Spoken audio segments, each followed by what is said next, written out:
So now when we are saying that carbon can have four valency electrons, now the whole point comes in this way. It has four electrons and the four of them wants to react and form a stable bond. If four has to react and create a bond, it can form in any way. It can be rings around, like multiple rings around of carbon. It can be sheets of carbon, like as we saw yesterday, 2D and 3D structure. It can also be tubes, and all of it. It can follow different geometry of the reaction. So therefore, in the context of carbon itself, so I assume you know a dot and cross diagram. So this can go on for as long as the compound is completed or is mostly reacted. So what we say is this kind of rings or structures, or the whole property would lie on the fact that a structure is created and how the structure looks like. So later on we're just going to understand the power of 4 and all the iteration. So another thing, do you guys know the SP and all of them, SP, D, F in chemistry?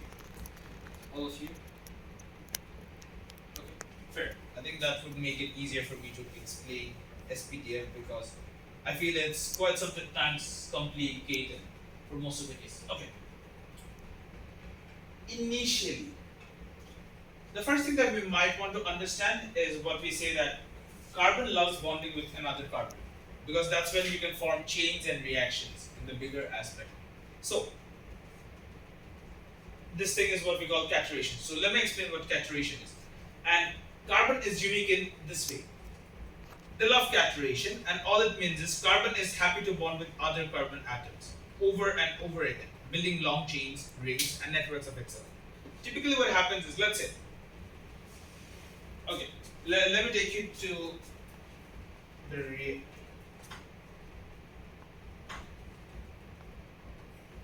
as we have seen yesterday. For example, the group 1 and group 2, they're very reactive, right? They would react with mostly like group 6 or group 7 because, well, I have one more, you need one from me. I can just react, right? That's how we understand the periodic trends of group 1, 2, obviously 3 as well. The same goes with this side. But carbon, they're like, hey, I have my stuffs, I'll have my friends, I'll just react with my people. So carbon would react with another carbon bond and create longer chains. So for example, if as we mentioned carbon here as a covalent bond, let's look into it in this way. So carbon exists and carbon has 4 electrons. Let's assume it has 4 outer shell electrons. Now, we are talking about CO2. When we are talking about CO2, how much does an oxygen need? Oxygen has 6, right? It needs to bond 2 more. So why not we just put an oxygen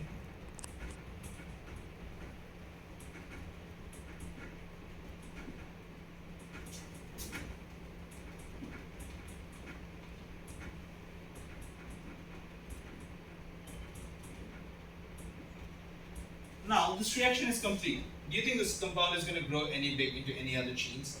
So it's stable right now. But in the context of carbon, only one of the carbon electron is satisfied. So this carbon can form another 4 more. And this 4 would form another 4 more. So it can go as long as we complete a whole chain or a bond. So therefore we say that carbons will love to form bonds with themselves. And that is what we call caturation. Yeah, that's what we call caturation. And this chain, like as we mentioned, the carbon C4 scenario or the others, this can go on forever. And when we say they can go on forever, it's more like this. Thousands of carbon together can form chain. It can be rings, it can be branching networks, and it can also be flat sheets, as we mentioned in 2D structure. Now, if you look into it in other way, there are diatomic materials like hydrogen and all the others, which are gases. They want to just bond with themselves as well. But what is special about carbon then? A lot of materials would bond within themselves. But carbon is basically the champion in the periodic table, as we say. The carbon to carbon bond is not just strong, but it's around, let's put some numbers to it. It's around 346 kilojoules per mole, which is very, very strong for any reaction, like any bonds to break. And therefore, that we say, it's very stable. It's very, very stable, and it doesn't fall once it's made. So, Now let's come to why we mentioned graphite. Graphite are long carbon chains as well. So when you write, does graphite stop working? Like once you stop sliding the pencil, that's when graphite stops. I mean, no more carbon is transferred. But if you keep on writing with your pencil continuously, did you ever feel that the graphite was getting broken or something? No, the graphite was continuously writing and creating the bond on the piece of paper. So that being said, graphite can have a continuous flow, or carbon has a very continuous flow in general, because you're not being able to break the bond randomly unless you're putting external forces, which is above the certain number, and it's very stable. Does that make sense? Any questions, guys? Any questions? Cool. So now, why are we talking it? And what's the whole reason behind today's story? Why can one element build 1,000 different materials? Because it can connect itself in endless different ways. And let's assume we have been talking about 2D structures and 3D structures. If you connect this carbon in a 3D structure, you might get a diamond. If you connect them in a flat sheet, you would get graphite. Roll them in a tube, and you can get the nanotube that we were talking from yesterday. Same atoms, same 4 bonds, but arranged differently in different times. And that being said, so therefore carbon is also a part, or we say this is the main basis of most of the life and the reaction. Every protein, every DNA, and all of them, even in biology as we speak, all of them, DNA, RNA, and everything, it's based on carbon itself. And carbon's ability to bond itself is what makes the complex molecules and complex materials possible at all. So, if carbon was not there, chemistry would have been 1,000 times easier. Because carbon is the one that creates organic chemistry, carbon is the one that creates complex molecules, carbon is the one that creates number of exceptions with oxygen, hydrogen, and all of those to create different chains that will help you go ahead with all the other materials and all of it. So now, let's look into something that we are or we might be very interested in. It's called hybridization. So, in today's lecture, I think these 3 slides or the next 3 slides would be the main thing that you would want to understand. If you do not understand, please stop me and ask me a lot of questions, because if you do not understand the basic of this, it's going to be tougher in your IB, A-levels, and your class 11, 12 exams. So, this is the idea that unlocks all the whole thing. So, when you first understand or learn about atoms, you're told that electrons are living in orbitals. We all have heard that thing that electrons are outside in orbitals, and as we mentioned yesterday as well, while I was describing an atom. Atom, it has the protons and nucleus here in the center. It's in the mass, right? But electrons, it's orbiting all the time, right? As we speak, that they're always orbiting. For example, I'll show you in one of the examples. For example, let me show you magnesium over here. So yes, in any of the diagrams that we are seeing, we can see that there are always some orbitals, and it's obviously in circles or orbitals as we speak. However, what is orbitals? If you look into it, it's region of space with particular shapes. There are round ones. There are s orbitals. There are dumbbell shaped ones, which we call p orbitals, and different orbitals take place over there. So now we have to understand how these orbitals would look like. Now it's advanced chemistry over general orbitals, because as we speak, electrons are basically empty spaces, and only the mass is pointed in the very center, as we were giving the example that a chickpea, let's say the whole proton and nucleus thing is a chickpea, nucleus is a chickpea in shape, then the electron is going to be in the shape of a football field. It's that big, like 2,000 times smaller in the center. So yes, now we have to look into the types or structures of different orbitals and how they're organized.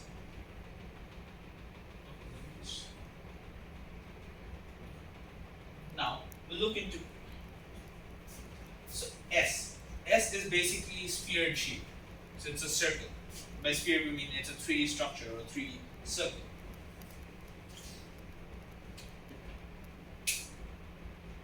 And P would be more like, okay, P is more like this. It's not like a PP, so like let's say P is like this, it's going to be somewhat like this. So it moves in a way that you can say half dumbbell. And you're going to see a lot of those X, Y, Z. So in 3D structures, we understand X, Y, Z to understand the 3 axes that's present. over there. So now, what happens with carbon? Carbon actually does one thing very well. It bonds, obviously it bonds, but they don't use its orbitals in their fixed way. They use separate shapes, and it mixes. When it mixes, it takes the round s orbitals and some of the dumbbell p-shaped orbitals, and it blends them into a new set of identical orbitals. All the same shape, all the same energy, and now they're pointing in four directions, right? Okay.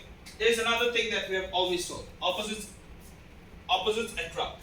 But if you're, let's say, of the same energy, let's assume this is a carbon electron, this is a carbon electron, two of them sticking in together, don't you think they're going to repel each other?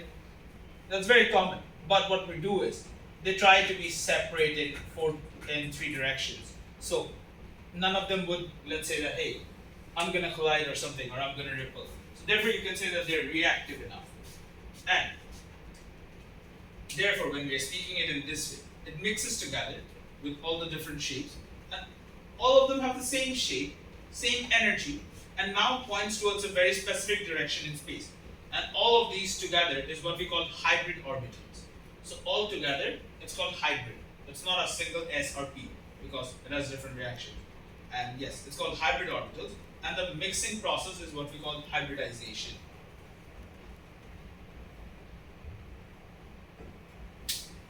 Okay. I'll come back and explain you the color reaction or why we put different names and all of it. But the whole point is, this different mixing would determine the geometry of all the reaction and all the atoms placed here. So yesterday when I was trying to show you the geometry of 2D structures or graphites and all of these, I was drawing a certain structure. And the reason that I was drawing certain structures or hexagons or all the diamond structures and everything is because this is how carbon would react. Or carbon has a fixed geometry that they're going to follow and try to continue itself. So that being said, the angles are somewhat decided. When we look into the sp reactions or sp structures, we know the angles between the two bonds. For example, you can mention the angle between all the bonds, and it's pre-decided and it's fixed for all the sp reactions, and therefore that would determine the other parts of it. Okay, let's look into sp3 or the 3D network, and this is something that you are gonna get very excited about because, well, hey, who doesn't like that? So, from the past structure, we have realized there is an S in the center and a P around, right? SP structure in the way. So now, how does it? Okay, do you have any questions till now? Any questions? Any idea that you might be worried about, or something that I might have spoken too fast? Okay. So, carbon takes one S and mixes with three different P orbitals. 1 plus 3. That's how we see it. And the result is sp3 hybridization, or as we read, sp and 3 on the top. You basically super. And you get 4 identical hybrid orbitals over here.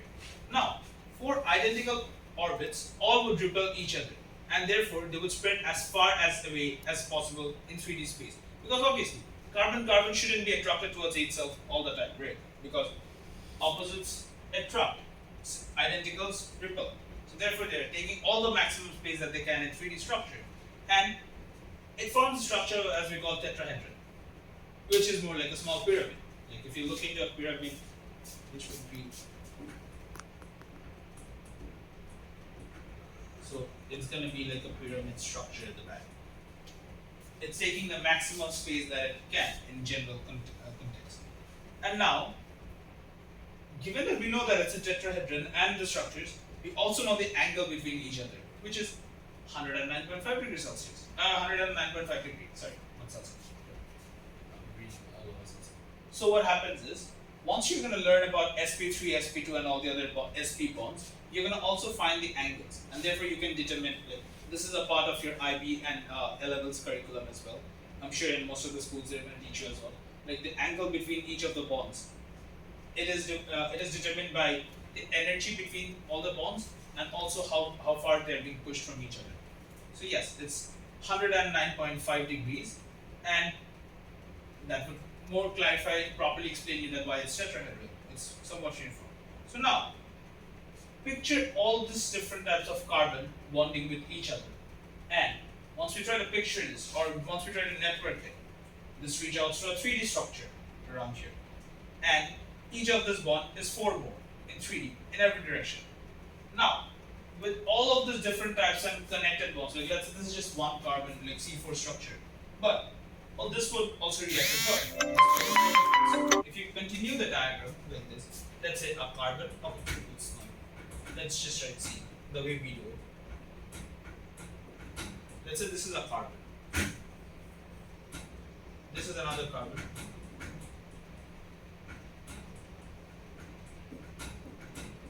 This is another carbon. 4. Let's say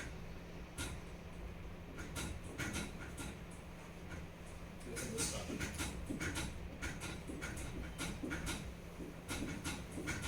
So each of them would have 4 bonds, and this goes eternally all along, and it forms a big mesh or a cage that we see, and this slowly would create the diamond structure because it's reacting with 4. Carbon is getting carbon is completing all the reactions with all the other carbons around, and they have a very strong structure. And unless it is broken at one end or stopped at one end, this continues. And given it has no free electrons, obviously they're insulators, and they're super strong, like super strong. Because if you want to burn a carbon, imagine for each carbon, like let's say as we mentioned, for 1 mole of carbon that you want to break, 1 mole of carbon bond that you want to break, you need 360 kilojoules of energy per mole, and that's huge because a diamond has way more than what we expect because it's super concentrated. Does that make sense?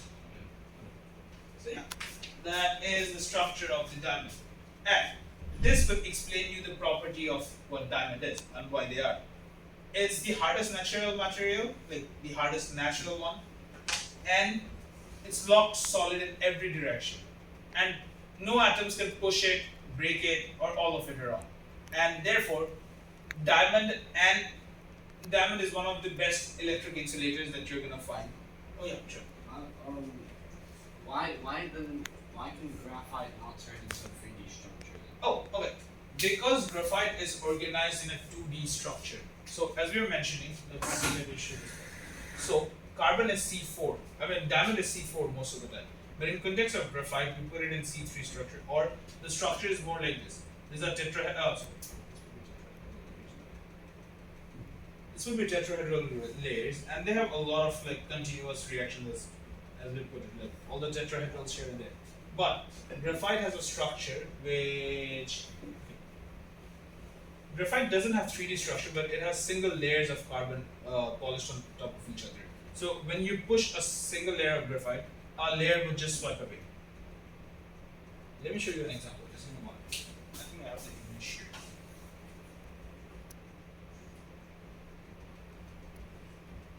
Okay. So for example, this is the graphite that we're talking about, right? So in a diamond, the structures are all packed in all. Like it's this 3D structure that's there. But in the context of graphite, the bonding happens in a 2D sheet and not in a 3D like caged format. So given it's happening in 2D layers, what happens is layers of graphite will be sticking on to each other because there is an attraction or repulsion bond between each other.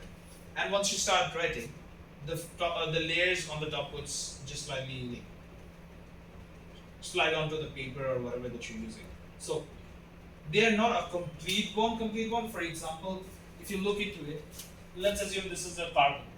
It is reacted with 3 others and not 4 here, as that of diamond. And diamond is created. That's what we are saying.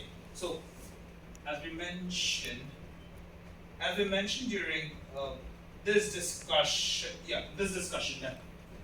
this is a carbon can form its geometries based on whether we want it in rings, whether we want it in sheets, whether we want it in a cage structure, networks, and long chains. So we can say it depends on the type of reaction that it's going to go through and the space that it has. So in the context of graphite, it's a single layer each time. So let's say hundreds of layers combined on top of each other. The minute you start writing, 1 or 2 layers will just flow in. That's graphite.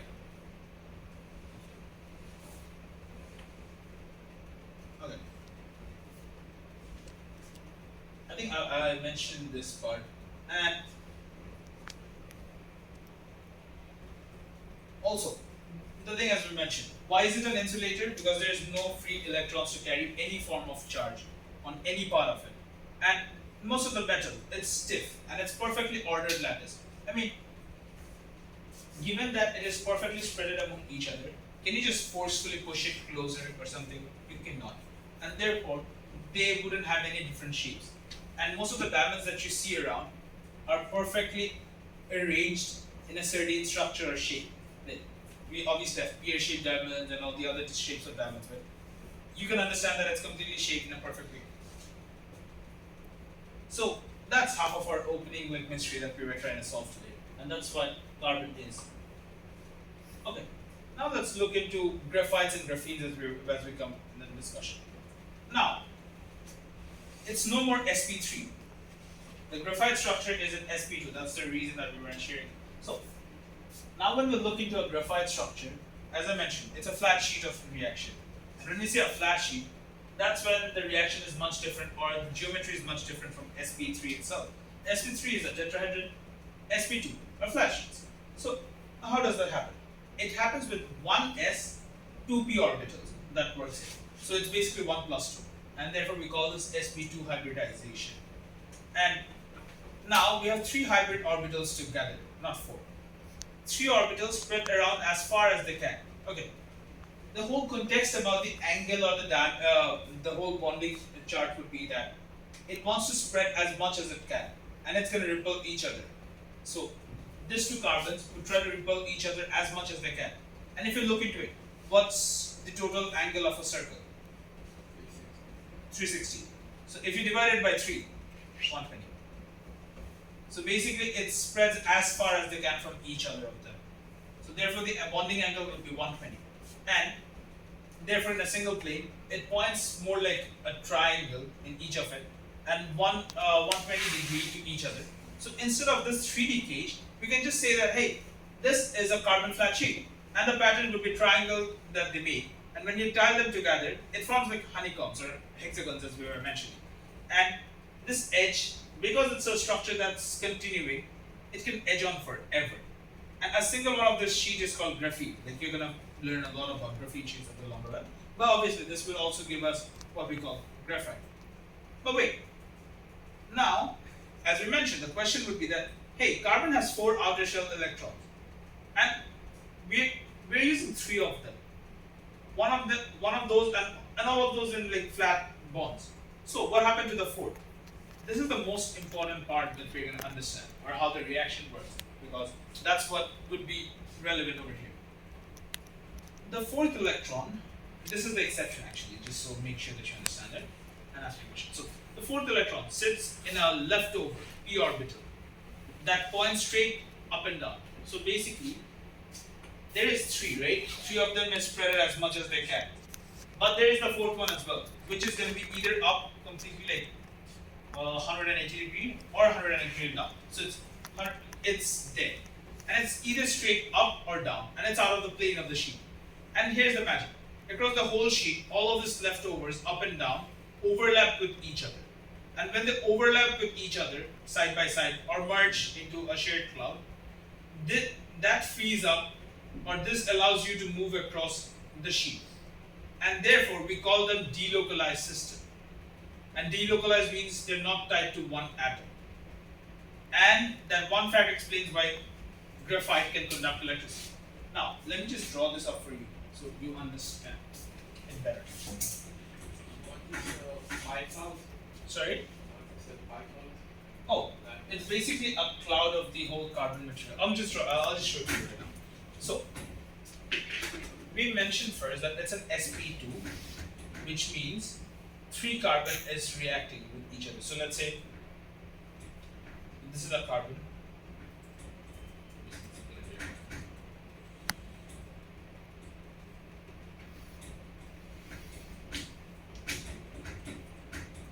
So it's creating a honeycomb structure, right? That's there. So now in this honeycomb structure, 3 of the carbon, like 3 carbons are bonding with each other. But we know that there is another carbon here. It's a C4 structure.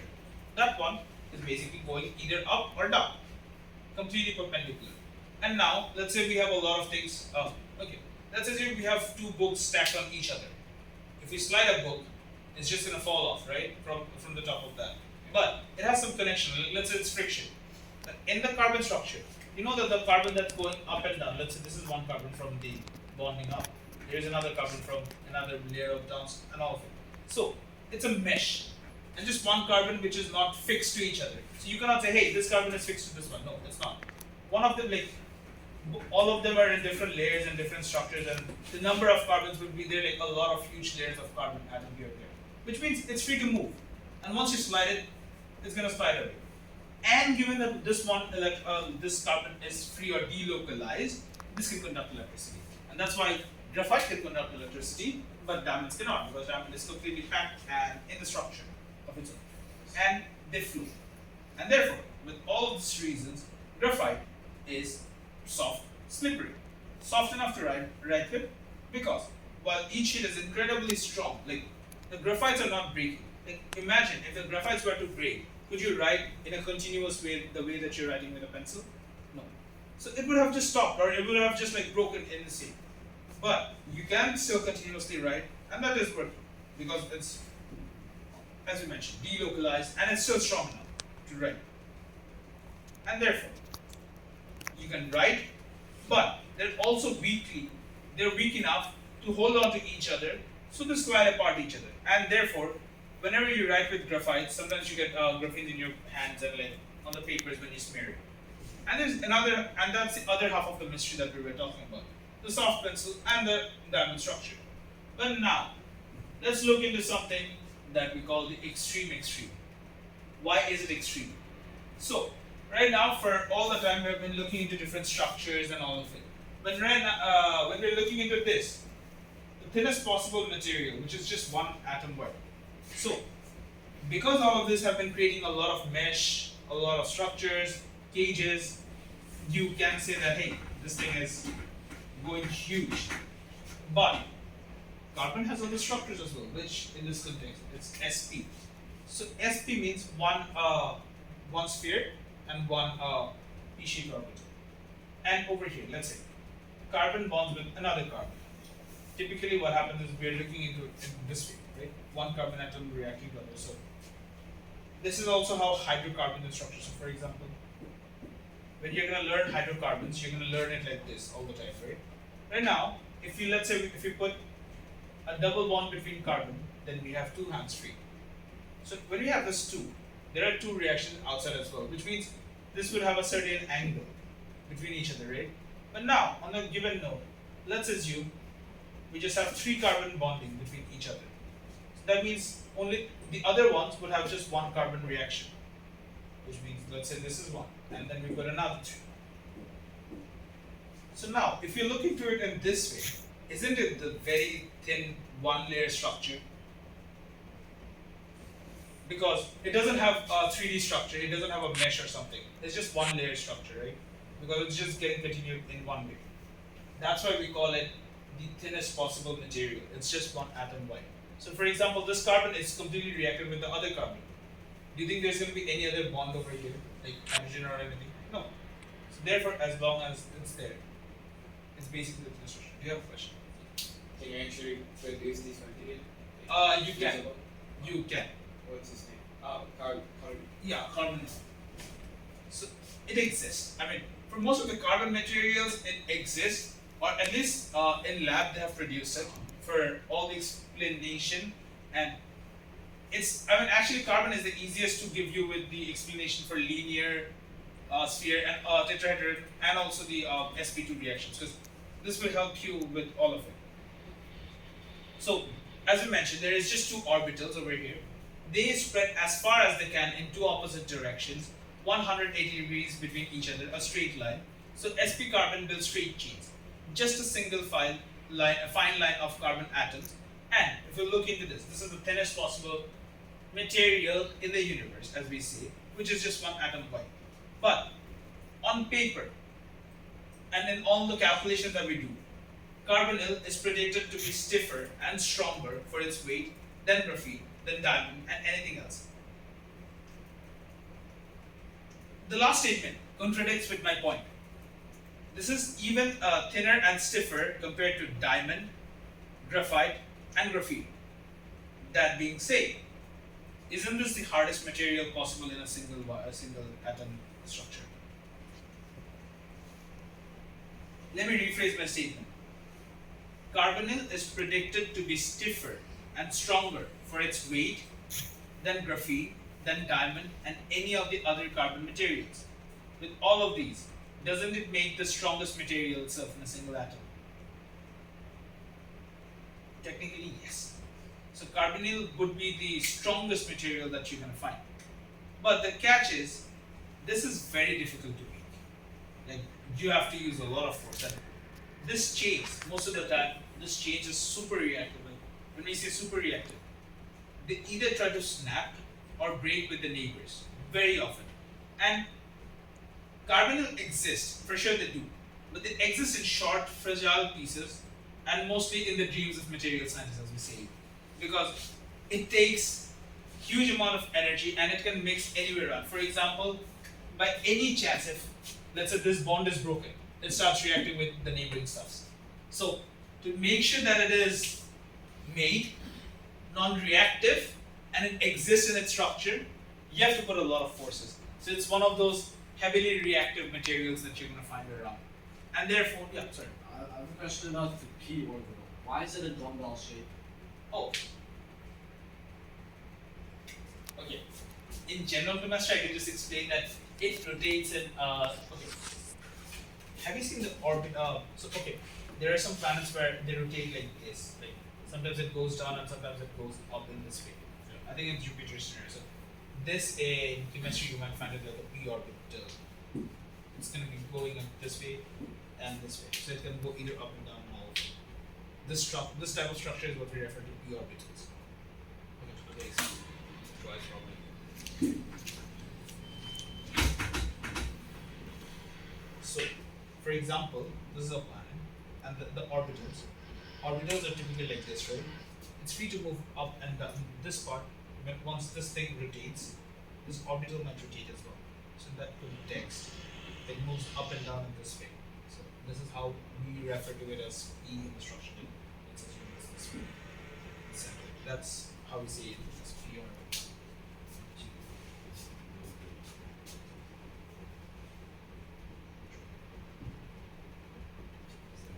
Okay. So now